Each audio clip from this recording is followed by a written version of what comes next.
and install a bathtub. Let us collect the tools, equipment and machinery required to do this. Ball peen hammer 1, drilling machine 1, chisel 1, pipe wrench 1, screwdriver 1, double-ended spanner 1, hammer 1, hacksaw 1, trowel 1, poker 1, spirit level 1, water tube level 1, measuring tape 1, screwdriver 1, silicone gun and sealant 1, power drill and drill bits 1 set, plumb bob 1, water pump plier 1, spade 1, straight edge 1, mortar pan 1, pipe vise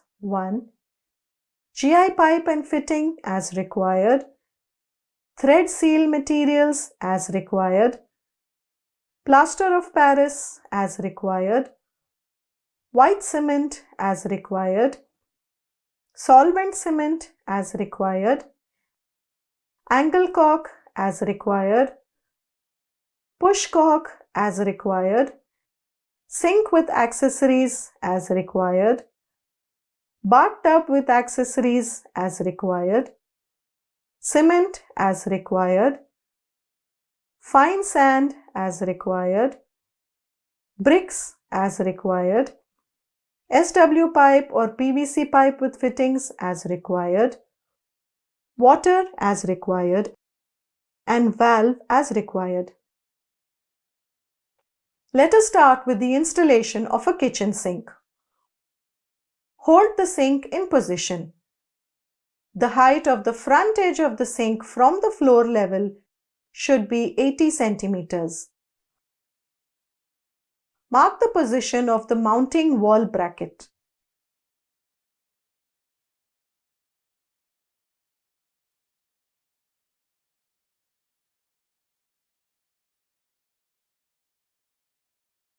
Make a chasing using a chisel.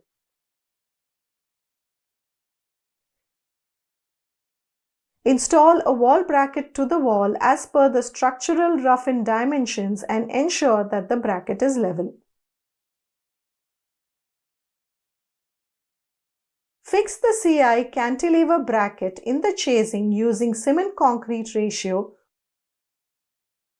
of 1:2:4. Cure the concrete. Check the sink for any visible defects.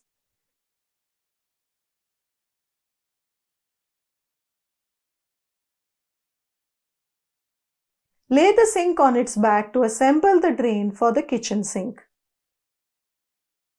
Assemble the remaining components as shown and thread the 4 screws through the drain adapter and into the sink inserts.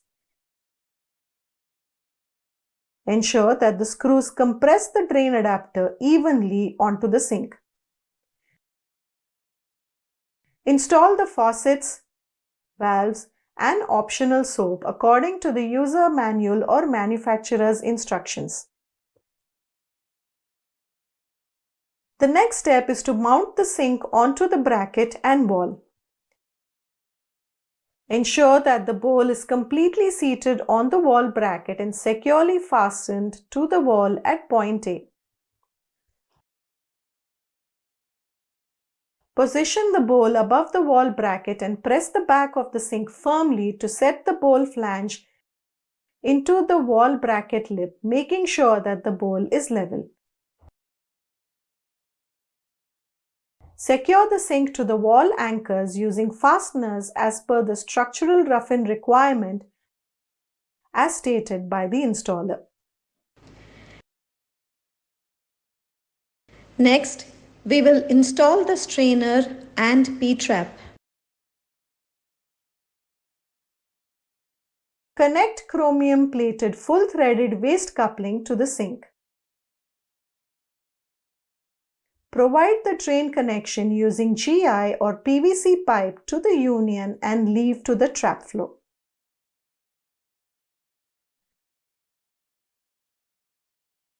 Fix the sink tap. Provide water supply connection to the kitchen sink tap.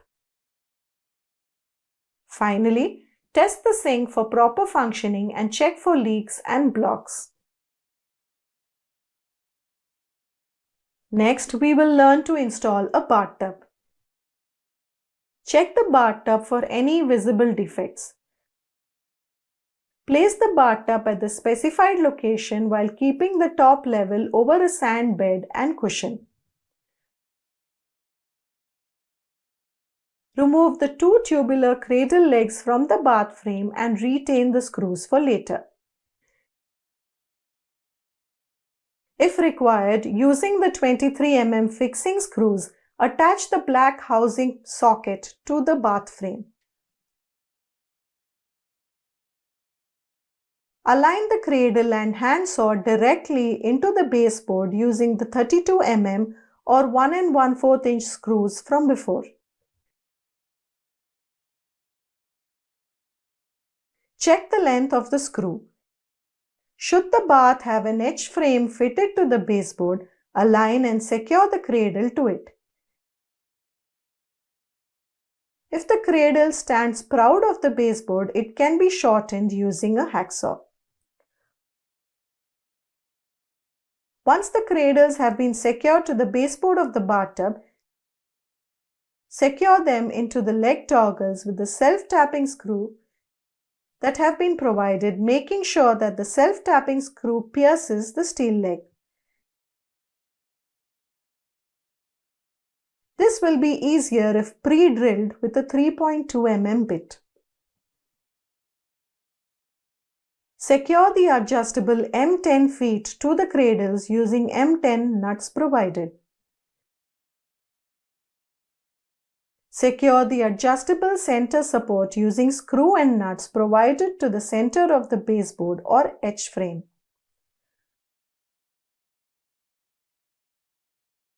With the bath in the upright position, set the top face level using threaded adjustment of the feet and lock nuts. When a panel is to be fitted, set the bath height to the height of the panel. Ensure that the bathroom is level using a spirit level. Connect the waste pipe to the waste hole. Assemble pop-up waste coupling. Fix waste coupling in the provided area. Connect the waste pipe into the pop-up coupling and connect the waste pipe into the drain line. Fix the mixture tap to the top level of the bathtub and connect the hot and cold water supply line. Fix the trap in the outlet. Connect the hot water line on the left side of the mixture unit. There should be handles on the top of the tubs. Fix the chain with rubber for maintaining the water level.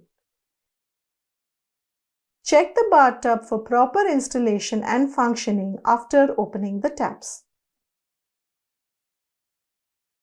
In this video, we have discussed how to install a kitchen sink and install a bathtub.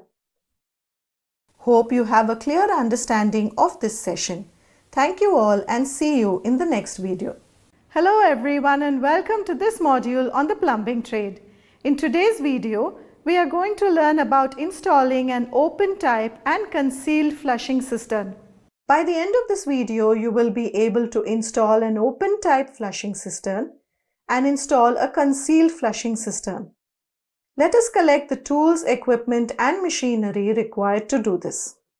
Pipe wrench 1, measuring tape 1, spirit level 1, water pump plier 1, wide mouth channel lock 1, screw spanner 1, hammer 1, chisel cold flat 1, mortar pan 1, trowel 1, hammer drilling machine 1, wall chasing machine 1, concealed flushing cistern as required, open type flushing cistern as required, thread seal materials as required, cement as required, fine sand as required, cotton waste as required, hacksaw blade as required, white cement as required. Let us look at installing an open type flushing cistern. Before installation, ensure to turn off the water supply. Position and fix the cistern support bracket in the center of the furniture carcass or in line with the desired location. When the bracket is firmly fixed, the cistern can be secured to the bracket. Hold the cistern in the center of the bracket and align the lugs with the recesses in the back of the cistern.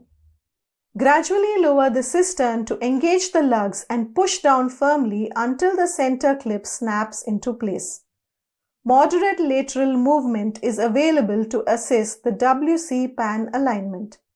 Complete the plumbing connections as required. Attach the flush valve gasket onto the bottom of the flush valve. Assemble the flush valve with the rubber gasket inside the tank, pulling the flush valve through the tank hole. Hold it in place and install the nut, tightening it by hand. With a pair of wide-mouth channel locks, grip the nut and turn it slowly to tighten the nut to the flush valve. Cover the flush valve nut with the tank-to-bowl gasket to seal off the joint between the tank and the bowl. Assemble the float valve inside the tank and pull the end through the float valve hole. Thread the nut on tightening it by hand. With a crescent wrench, slowly turn and tighten the nut around the float valve. Cut the cistern flush pipe to size and ensure that the large end of the pipe projects into the cistern valve. It is recommended to position the pan and check measurements before cutting. When satisfied with the fit of the cistern flush pipe, install the black inlet flush cone connector into the narrow end of the flush pipe. When satisfied with the position of the WC and the flush pipe, push the black WC inlet connector securely into the WC inlet. Test the flushing cistern. Let us secure the bowl to the flange or waistline. Place a wax ring on the flange. This will seal the bowl to the flange. Before placing the wax gasket on, make sure the bolts on the flange are in the narrow portion of the slots on the flange. Set the bowl on top of the flange. Note that not having the tank installed on the toilet bowl yet makes it easier to install the toilet bowl.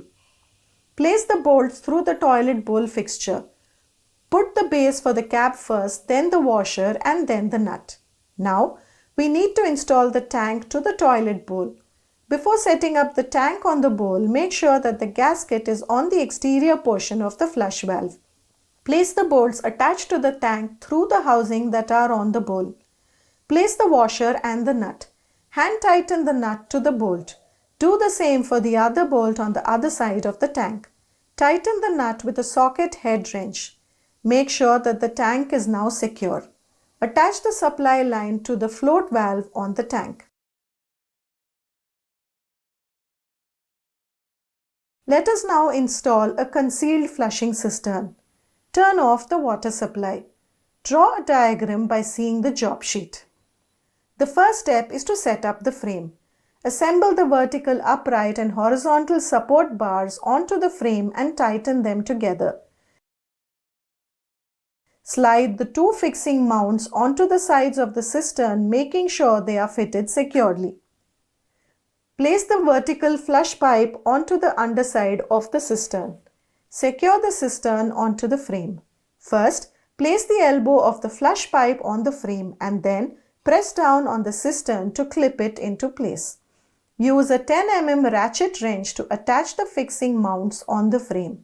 Insert and clip the feet onto the lower part of the frame.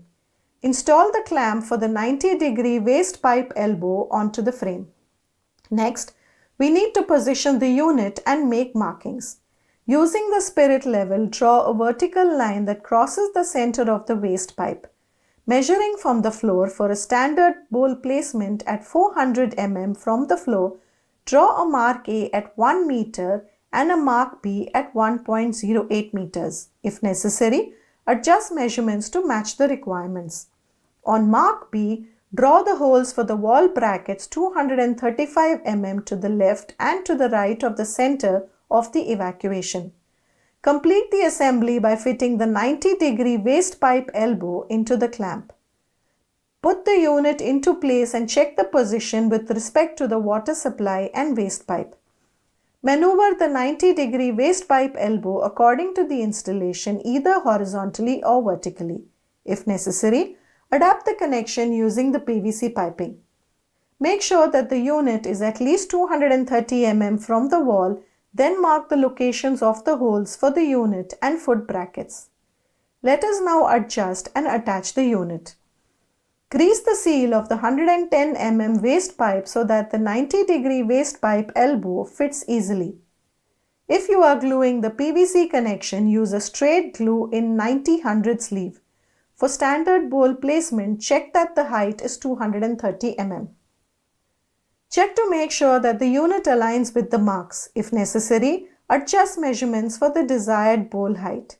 Drill holes into the wall using a 10 mm drill bit. Insert the raw plugs. Drill holes into the floor using a 12 mm drill bit and insert the raw plugs. Adjust the frame height so that it lines up with the mark A. Secure the feet using a 13 mm wrench. Make sure that the frame is horizontally in level. Adjust the level by loosening the adjustment bolt on one of the feet using a 13 mm wrench, then tighten the screw. Make sure that the screw is firmly tightened on the other foot. Place the fixing brackets at the top of the frame. On the threaded rod, place one nut, two washers and one nut. Place the fixation brackets on the threaded rod with the clips open. Secure the brackets to the wall using a 13 mm open-end wrench. Adjust vertical alignment using the screws and spirit level. Use a 13 mm open-end wrench to tighten the screws. Close the metal clips to lock the screws. Finish by placing the plastic clips over the rod. Place the clip on the waste pipe clamp fitted earlier. Finally, let us install the flush mechanism. Pull the red handle to remove the transport bracket and discard it. Remove the cover to access cold water connection. Attach the exterior part of the stop valve to the cold water connection using a 22 mm open-end wrench and a pipe wrench. This assembly must be made without using a seal. Point the stop valve outflow to the right. Connect the internal flexible water inlet hose to the stop valve. Make sure that the isolation valve is closed and open the main water supply. Make sure that the isolation valve connection is watertight. Place the other end of the hose in a bucket to catch the water and then slightly open the faucet to check for water. Close the isolation valve. This operation flushes any debris out of the water connection to the cistern. Connect the end of the flexible water inlet hose to the flush system. Place the inspection shaft according to the orientation of your flush plate. Mark the position in the brick wall for concealing flushing cistern. Making holes with wall cutting machine, cold flat chisel and a ball peen hammer or hammer drilling machine. Connect the European water closed pan and fix the seat cover. Seal the gap around the bowl with waterproof cement or white cement. Check for the proper working of the concealed flushing cistern without any water leakage. In this video, we have discussed how to install an open type flushing cistern and how to install a concealed flushing cistern. Hope you have a clear understanding of this session. Thank you all and see you in the next video. Hello everyone and welcome to this module on the plumbing trade. In today's video, we are going to learn about the rainwater harvesting system, rainwater and drainage pipe system, and fixing the rainwater gutter outlet and ground pipe. By the end of this video, you will be able to make a pit and fill the pit with gravel, fix rainwater pipes, connect the pipes to the pit, cover the pit, fix the rainwater gutter on the metal shop end, connect the PVC pipe to the gutter, assemble the pipe shoe at the end of the pipe, Measure, mark and fix the pipe as per the drawing. Connect the pipe and fittings and check the joints. Let us collect the tools, equipment and machinery required to do this.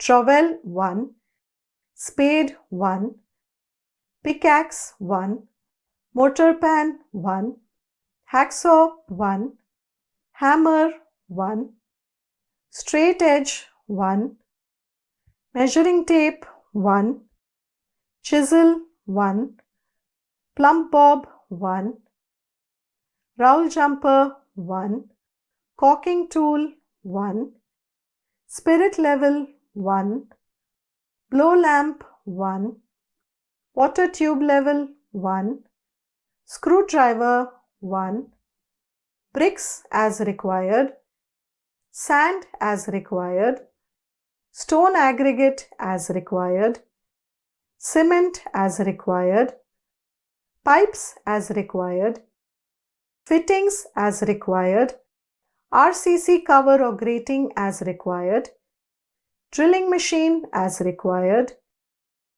mason pits as required, PVC pipe 6-inch as required, PVC pipe shoe as required, swan neck pipe as required, offset pipe as required, metal sheet as required, gutter as required, bracket as required, solvent cement as required, vent cowl as required, door cross Y etc. as required, thread seal materials as required, hemp yarn as required, lead as required, door bend as required, door tee as required, plain bend as required, plain tee as required, collar as required and a PVC bend as required. Let us look at the steps involved in rainwater harvesting. Determine the catchment area and clean that area. The place where rain falls directly is the catchment area. It collects water for the system. Choose a clean area on the property to collect rainwater. Determine the layout. The layout and location of the tank and pipelines are determined in such ways as to maximize the use of collection surfaces. There are several options, but the major ones are the spread out tank option and cluster tank option. Set up storage. The rainwater collected from the roof of a building is diverted to a storage tank. The storage tank has to be designed according to the water requirements, rainfall, and catchment availability. Each drain pipe and collecting system should include a mesh filter at the mouth and first flush, also known as roof washer device, which will divert the first flow of water away from the tank. A filtration system before connecting to the storage tank, an air gap to prevent stormwater backflow. Each tank should have an excess water overflow system, and excess water could be diverted to the recharge system. Installing the pipes and tanks. Seek necessary permissions if required from the authorities to lay the pipes. Dig trenches if laying it underground. It is preferable to have the pipe as a single fall to avoid sediment collecting in places that cannot be reached easily for self-cleaning. Lay the pipes in trenches or otherwise and connect using connectors. For installing tanks, make a tank stand as per the requirement. Place the tanks on a stand and ensure they don't blow away when empty. Connect them so they behave as one volume. It is recommended to put a valve for each tank for easy maintenance. Install first flush diverters to keep the most contaminated rainwater out of your rainwater tank. If the tanks are in a sump, it would require overflow arrangement drainages. When the overflow is undersized, the pumps will flood. Make the final connection between the PVC or suitable collector pipes and the tanks. Install a tank gauge to regularly monitor the water level and usage. Measure and mark the rainwater pipe. Measure and mark out the center line of the pipe using a chalk line and plumb bob. Check the pipe for bends or other defects. Fix the bracket. Take the measurements of the pipeline considering that the bend will be inserted in the pipe. The shoe will become 50 mm above the ground level. Make a hole in the parapet wall larger than the bend's outer diameter. Fix the bend. Join the pipes from the bottom of the bend. Fix the bracket loosely. Fix the shoe to the pipe and bracket. Test the pipe vertically using a plumb bob. Connect the rainwater pipe to the drainage pipeline. Test it for leakages. Fixing the drainage pipe system. Measure and mark out the center line of the pipe work installation on the wall. Mark the position of all fittings like the Y-bend. Check the pipe and fitting for visual defects. Measure the pipe work connecting the fitting including the length entering the socket. Fix brackets at standard intervals in the laying wall or structure. Keep the pipe and fittings in position temporarily with the aid of brackets fixed to the structure along the center line of the pipework. Ensure that each pipe is entered fully into the socket.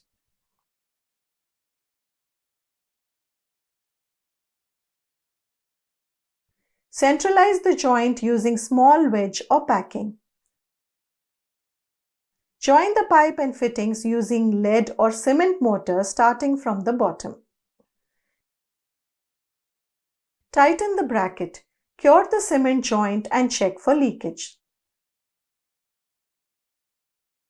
Fix the rainwater gutter outlet and ground pipe. Place the gutter at the end of the rooftop or outer wall. Fix the gutter on the metal sheet end. Draw a pipe layout. Measure and mark out the center line of the rainwater pipe. To connect the rainwater pipe in a gutter outlet, join the pipe from the bottom of the gutter. Mark a hanger or bracket position and follow fixing of pipes. Fix the rainwater pipe with a bracket at the required length. Join the pipe and shoes from the bottom of the gutter. Connect the rainwater pipe shoes at the end of the ground level. Check the complete fitting on the joints. Ensure that the pipe is properly laid and hang pipes and fittings by clamping or screwing. In this video, we have discussed how to make a pit and fill the pit with gravel, fix rainwater pipes, connect the pipes to the pit, cover the pit, fix the rainwater gutter on the metal shop end, connect the PVC pipe to the gutter, assemble the pipe shoe at the end of the pipe, measure, mark and fix the pipe as per the drawing, connect the pipe and fittings and check the joints. Hope you have a clear understanding of this session. Thank you all and see you in the next video. Importance of maintenance and cleanliness of workshop. Hello, my name is Charumati. I hope you are all excited for today's session. In this module, we are going to learn the importance of maintenance and cleanliness of the workshop. At the end of this exercise, you will be able to obey safety instructions and use personal protective equipment (PPE), maintain tools, instruments and equipment. Now let us take a look at the equipment Materials and tools required to do this exercise. Tools or instruments required. Trainees Toolkit 1 set. Equipment required. List of workshop equipment. Waste bins. Materials needed. Lube oil. Detergents. Cotton waste. The first and foremost in workshop maintenance is to know the safety instructions that are to be followed and the importance of wearing necessary personal protective equipment. Task 1: Safety instructions and personal protective equipment. Some cleaning agents are toxic. Refer to the information about handling, use, and storage of chemicals that may be hazardous. Follow any recommendations made by the supplier before using it. Do not use flammable cleaners or water on electrical equipment. Make sure designated walkways are kept clear of any obstructions. Always wear protective clothing and the appropriate safety equipment. Make sure that you understand and observe all legislative and personal safety procedures you are carrying out the following tasks. If you are unsure of what these procedures are, ask your instructor. Task 2: Maintenance of tools and equipment. Clean tools and equipment work more efficiently. At the end of each working day, clean the tools and equipment you used and check them for any damage. If you note any damage, tag the tool as faulty. Electrical current can travel over oily or greasy surfaces. Keep electrical power tools free from dust and dirt and make sure they are free of oil and grease. All workshop equipment should have a maintenance schedule. Always complete the tasks described on the schedule at the required time.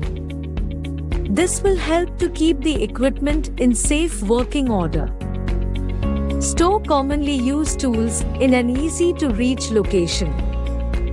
If a tool or piece of equipment is too difficult to be returned, it could be left on a workbench or on the floor where it will become a safety hazard.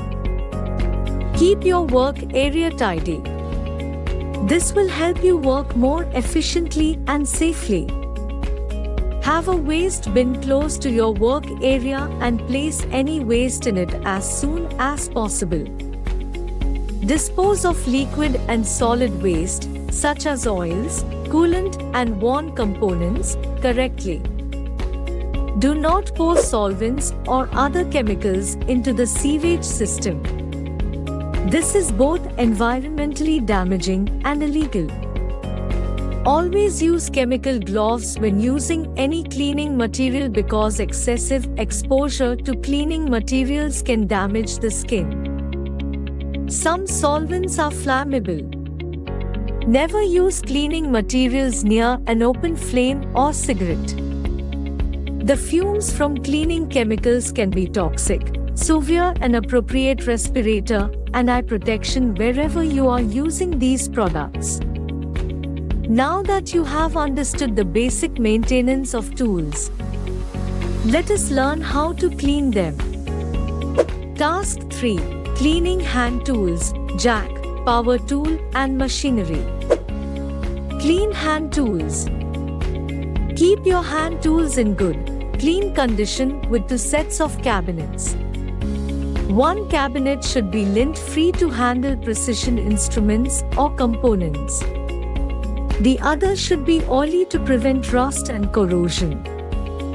Clean floor jacks. Wipe off any oil or grease on the floor jack and check for fluid leaks. If you find any, top up the hydraulic fluid. Occasionally, apply a few drops of lubricating oil to the wheels and a few drops to the posts of the safety stands. Clean electrical power tools. Keep power tools clean by brushing off any dust and wiping off excess oil or grease with a clean rag. Inspect any electrical cables for dirt, oil or grease, and any chafing or exposed wires. With drills, inspect the chuck and lubricate it occasionally with machine oil. Clean air power tools. Apply a few drops of oil into the inlet of your air tools every day. Although these tools have no motor, they do need regular lubrication of the internal parts to prevent wear. Clean hoists and heavy machinery.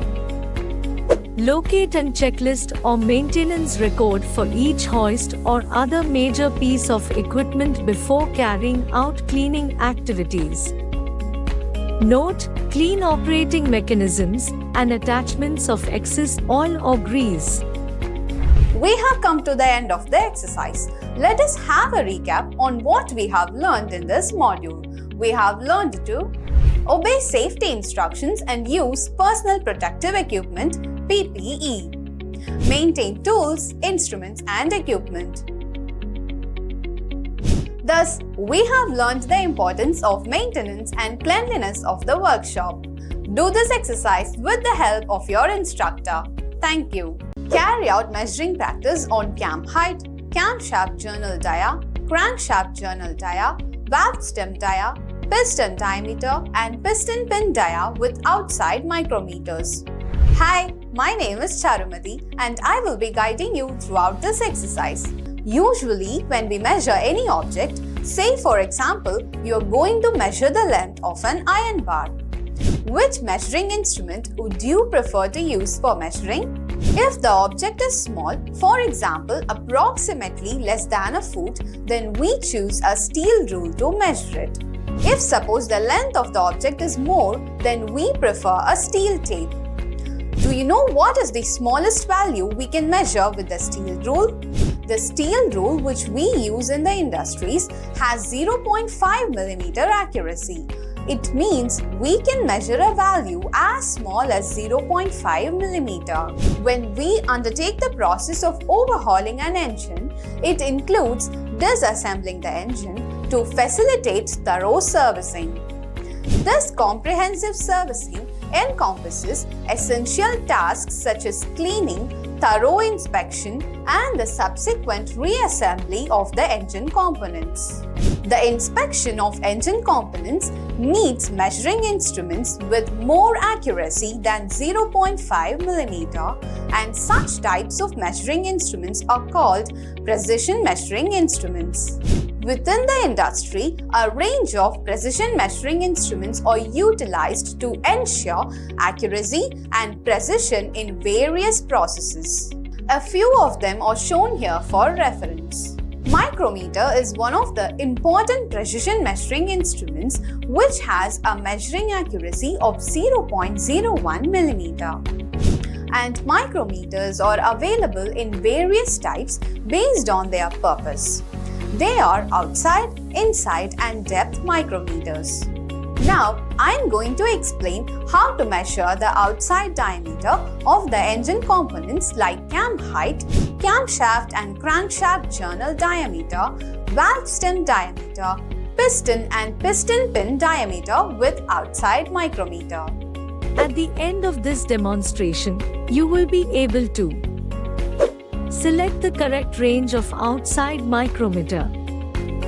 Hold the micrometer for measurement. Set the micrometer on work. Read the measurement on outside micrometer. Tools required: surface plate, V blocks. Instruments required: outside micrometers in different range. Materials required: camshaft, crankshaft, piston pin, lubricating oil, bunny and waste. Outside micrometer is a precision measuring instrument which is used to measure the outer diameter of the components with an accuracy of 0.01 mm. Based on the measuring systems, the micrometer is classified as metric micrometer, British micrometer. Mostly metric micrometers are used in our country for measuring purposes. Based on the range, the outside micrometers are classified into 0 to 25 mm, 25 to 50 mm, 50 to 75 mm, 75 to 100 mm, 100 to 125 mm, and 125 to 150 mm. Let us get to know the parts of the micrometer. They are as follows: frame, anvil, spindle, measuring faces, lock, sleeve with graduations, thimble, ratchet stop. Read the values at the point of reading. Usually, a test piece is given separately to fix zero error except for 0 to 25 mm micrometers. In this module, we are going to learn to measure the diameter of the components with a metric micrometer. In metric micrometers, the main scale has an accuracy of 1.00 mm in the barrel and it is marked above the index line. The main scale is again divided into two and marked below the index line. Its value is 0.5 mm. Its thimble has 50 divisions. The size and accuracy of the micrometer is engraved in the frame. The micrometer may be held either in one hand or by both the hands. While holding the micrometer on your right hand, keeping the graduations on the main scale towards you. Support the frame on the lower center of your palm. Use your little finger or third finger to hold the frame in the palm. Place the middle finger behind the frame to support it. Keep the first finger and thumb free to adjust the knurled thimble.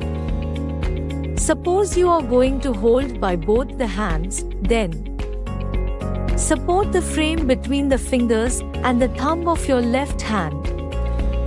Use the thumb and finger of your right hand to adjust the thimble. Before going for any measurement, check the size of the component to be measured with an outside caliper. Then select the correct range of micrometers.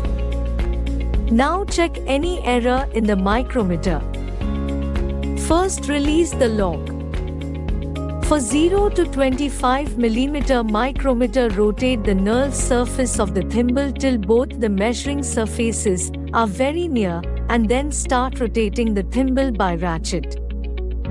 Rotate the object until the distinctive ratchet sound is heard and cease rotation upon hearing the characteristic noise associated with the ratchet mechanism. For other range of micrometers, use the correct size of test piece in between the measuring surfaces for zero error. Now calculate the error if any. Suppose the zero of the thimble perfectly matches with the datum line of the main scale, then note down the error is 0 or no zero error. If the zero of the thimble does not match with the datum line, and if it is below the datum line, then the error is called positive zero error. Note down how many divisions are below the datum line. For example, in this image it is 2 divisions, that is plus 0.02 mm positive zero error. Similarly, if the zero line of the thimble scale is above the datum line, then the error is called negative zero error. Note down the divisions and multiply the total divisions deviated with the least count, that is 0.01 mm, you will get negative zero error. For example, as in this image, it is minus 0.04 mm. Method of reading the micrometer. Look at the reading which has been taken from the workpiece. Read on the barrel scale 1 mm increments, the number of whole millimeters that are completely visible from the bevel edge of the thimble. Example: 7.00 millimeter. Add any half millimeters that are completely visible from the bevel edge of the thimble. If visible, then count 0.5 millimeter or 0 if not visible. Example: 0.00 millimeter. Add the thimble reading to the main scale reading which has already been taken. Example: 14 divisions of 14 into 0.01 millimeter is equal to 0.14 millimeter. Total reading equal to 7.00 plus 0.00 plus 0.14 equal to 7.14 millimeter. Now, I am going to demonstrate how to measure the cam height and journal diameter of the camshaft with a metric outside micrometer.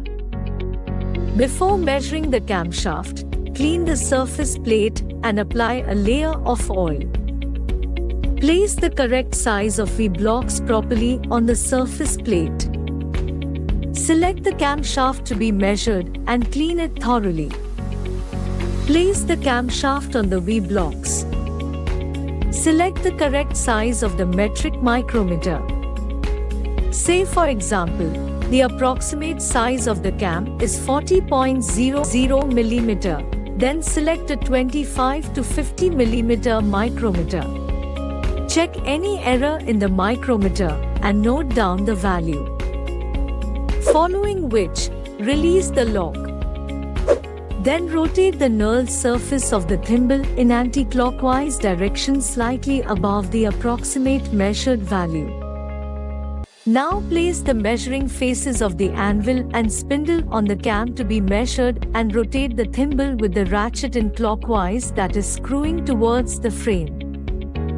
After hearing the ratchet sound, stop rotation and lock it.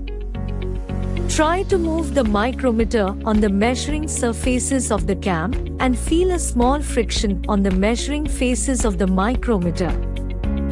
Then, take out the micrometer from the cam and note down the values in the tabular column shown below.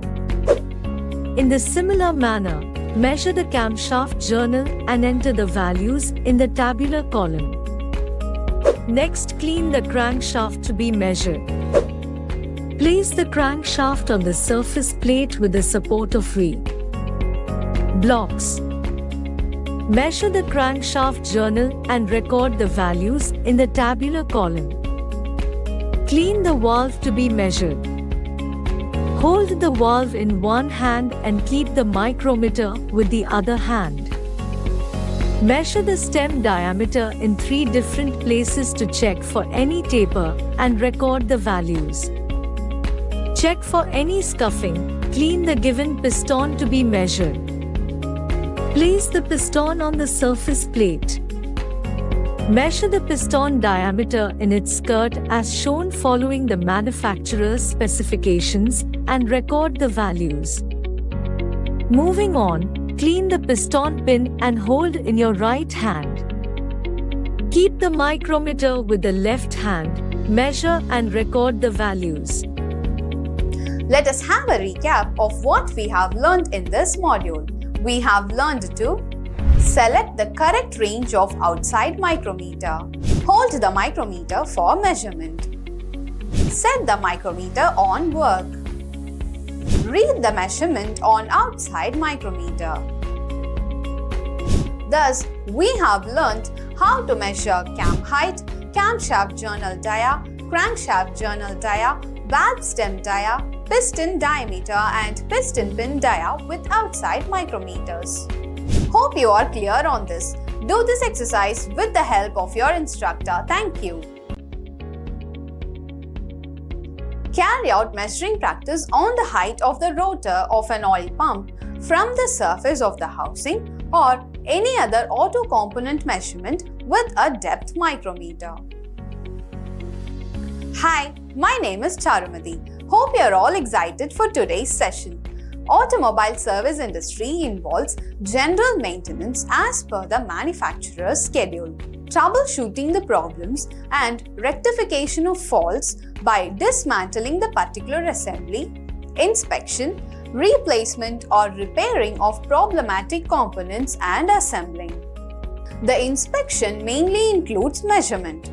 Many inspection methods require linear measurements like length, diameter and depth measurements.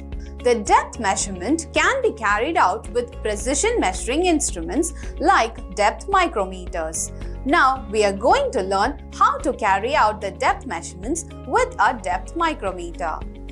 At the end of this demonstration, you will be able to select the correct range of depth micrometer, setting the micrometer with error calculation, set the micrometer on work, read the measurement on the micrometer, tools and instruments required, surface plate, depth micrometer with extension rods, gauge block, materials required, lubricating oil, Bunnier waste. Depth micrometer is a precision measuring instrument which is used to measure the depth of any components. Based on the graduations, the depth micrometer is classified as British micrometer, metric micrometer. Nowadays, the automotive service industry uses metric measurements only. So, now I'm going to explain how to take readings with metric micrometer. Before going for measurement, we should know the parts and its functions. Depth micrometer consists of the following parts: stock, lock, barrel or sleeve, thimble, cap, extension rods. Stock has measuring faces and placed the surfaces to be measured. Lock is used to lock after taking the measurements, and then only we can remove the instrument. So, the reading taken cannot be changed. Barrel has an index line in its center and graduations are marked on the sides of the index line. Thimble has graduations around it and a graduated sleeve on its bevel edge from where we can measure the readings. Different size extension rods are provided with the depth micrometer, and we can select any one based on the depth of the part to be measured. The extension rod can be inserted inside the thimble and the sleeve by removing the cap. The extension rod has a collar head which helps the rod to be held firmly. Measuring systems. Barrel or sleeve has an index line. Main scale is marked above the index line and has an accuracy of 1 mm. The main scale is again divided into two and marked below the index line. The thimble is divided into 50 equal parts, and after multiplying with the least count, one division has 0.01 mm, which is the accuracy of the depth micrometer. Before taking for any measurements, measure the depth to be measured approximately with steel rule or other usual measuring instruments. Then select the proper extension rod. For example, if the measuring value is say 15.00 mm, then select 0 to 25 mm extension rod. If the value will be 45.00 mm, then select a 25 to 50 mm extension rod. Remove the cap from the depth micrometer. Insert the extension rod till the collar touches it. Retighten the cap. Now check for any error in the micrometer. For example, if you want to check the error in the 0 to 25 mm depth micrometer, then place the measuring surfaces of the micrometer firmly on the surface plate. For other micrometers, use a gauge block for zero error checking. Tighten the thimble by rotating it in a clockwise direction. Stop rotation when the tip of the rod touches the surface plate. This can be only observed by feel. Now observe the zeroth line of the thimble and index line where it coincides.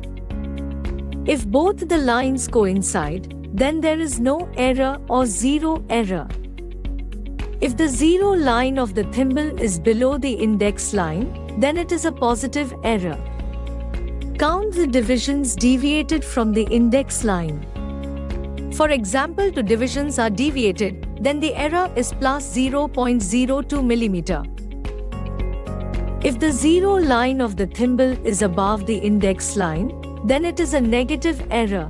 Count the divisions deviated from the index line. For example, one division is deviated, then the error is minus 0.01 mm. Now, we are going to measure the depth of a rotor of an oil pump with a depth micrometer. Take a rotor type oil pump. Clean it thoroughly. Remove the cover from the oil pump. Take out the rotors and clean it with a clean cloth. Place the rotors again in the oil pump body. Select a micrometer with the correct size extension rod. Place the measuring faces of the stock firmly on the top surface of the rotor body. Unlock the thimble. Screw the thimble till the tip of the extension rod touches the bottom of the body where the rotor sits. Now tighten the lock.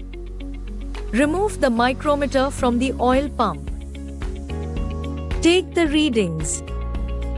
Note down the reading of the main scale, which is nearer to the bevel edge of the thimble. Note any subscale reading can be visible after the main scale value. If so, note down 0.5 mm or mention 0. Note down the thimble value which coincides with the index line. Now tabulate all the readings and calculate. You will get the original reading.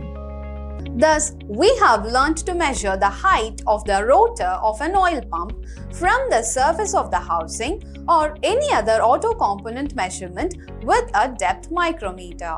Hope you are clear on this. Do this exercise with the help of your instructor. Thank you.